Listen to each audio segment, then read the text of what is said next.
모두들 만성염증이란 말은 많이 들어보셨을 텐데요.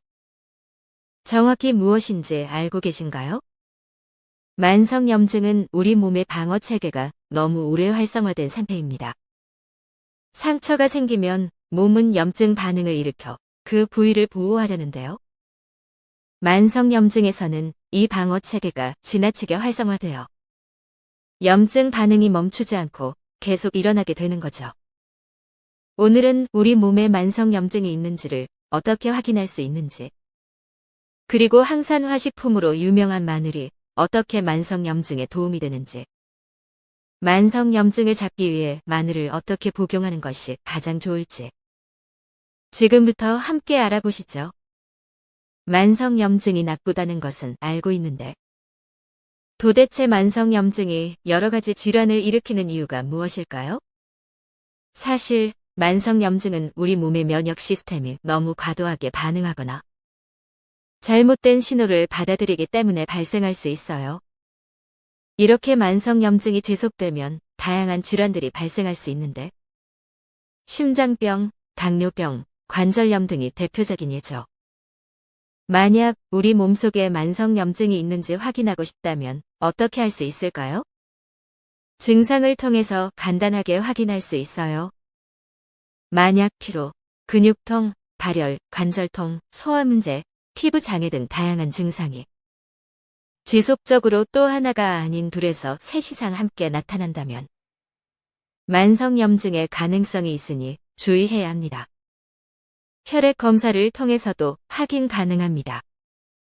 혈액에는 염증 수치를 측정할 수 있는 염증 표지자가 있는데요. 특히 C반응 단백, 세포 침륜율, 백혈구 수를 통해 염증의 정도를 가늠할 수 있어요. 이러한 수치가 비정상적으로 높게 나타난다면 만성염증의 존재 가능성이 있답니다. 그렇다면 만성염증을 줄이기 위해 어떤 노력을 해야 할까요? 우선 유산소 운동을 꾸준히 하는 것이 도움이 될 수 있어요. 먼저 유산소 운동은 심장 건강과 혈액순환을 돕는 데 큰 도움을 줍니다.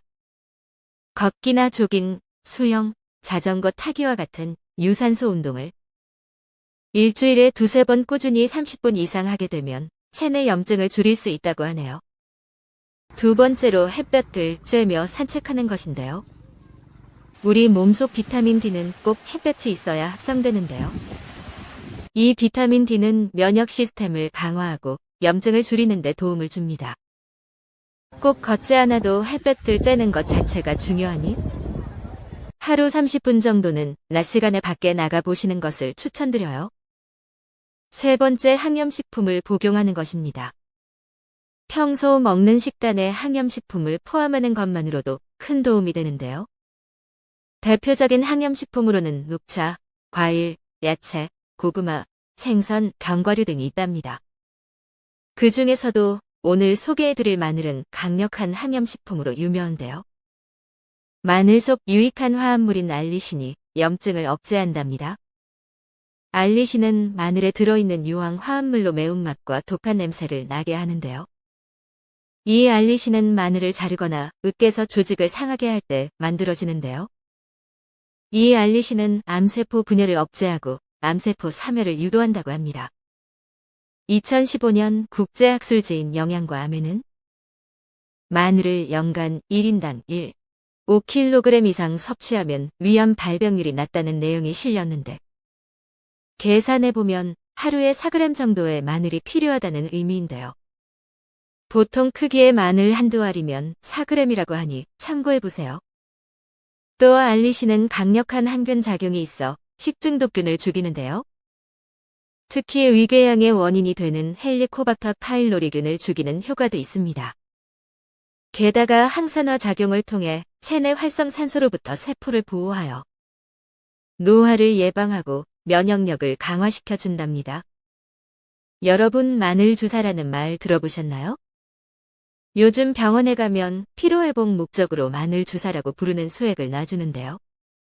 그 원리가 알리신의 피로해소 효과 때문입니다. 우리 몸에 비타민 B1이 부족하면 피로가 해소되지 않고 활력이 떨어지게 되는데 이 비타민 B1이 체내에 흡수되는 것을 도와주는 성분이 알리신입니다. 특히 우리나라 사람은 쌀을 주식으로 해서 비타민 B1이 부족해지기 쉬운데요. 우리나라 요리 대부분에 마늘이 들어가는 이유가 있었네요. 이렇게 마늘은 여러 가지 기전으로 염증을 조절하게 되는데요. 이러한 항염작용으로 심혈관 질환, 관절염, 대사증후군 등 다양한 질환에서 염증을 줄이고 항상성을 유지하는 데 도움을 주게 되는 것입니다. 이렇게 좋은 마늘, 어떻게 먹으면 제일 좋을까요? 사실 마늘은 신선한 상태로 그대로 먹는 것이 가장 항염작용을 극대화시킬 수 있어요. 마늘에 유용한 화합물들이 가장 보존되어 있기 때문이죠. 특히 자외선을 조사했을 때 알리신 함량이 높아지기 때문에 마늘을 햇빛에 내어놓았다가 섭취하는 것이 좋습니다. 하지만 생마늘은 특유의 향과 맛이 강해서 다소 꺼려질 수도 있는데요. 이때는 가열하는 것도 나쁘지 않습니다. 사실 마늘을 가열하게 되면 마늘 속 알리신 생성이 줄어서 효능이 낮아지게 되는데요.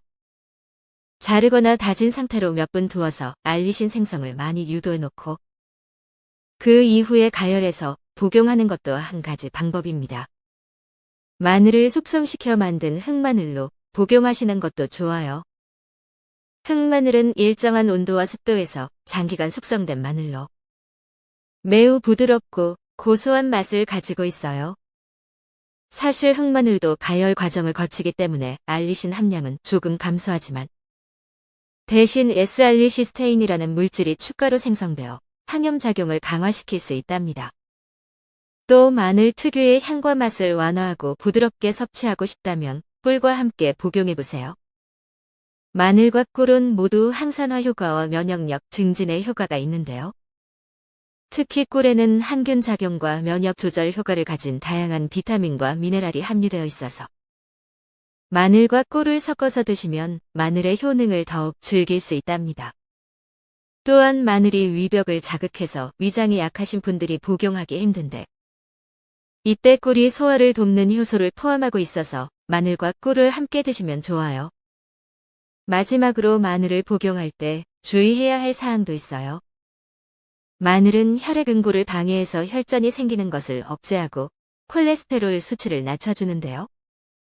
이런 작용 때문에 심혈관 질환을 예방하는 데 도움이 되기도 하지만 대신 혈전 용해제를 복용하는 분들은 꼭 의사와 상담한 후에 복용하는 것이 좋습니다. 또 마늘 속 알리신이 위벽을 자극하기 때문에 위장 장애가 있는 분들이나 위산과 관련된 문제를 가진 분들은 과도한 마늘 섭취를 피하는 것이 좋아요.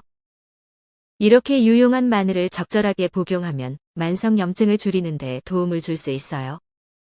하지만 항염식품만으로 완전한 치료를 기대하기보다는 건강한 식습관과 생활습관을 유지하는 것이 더욱 중요하답니다.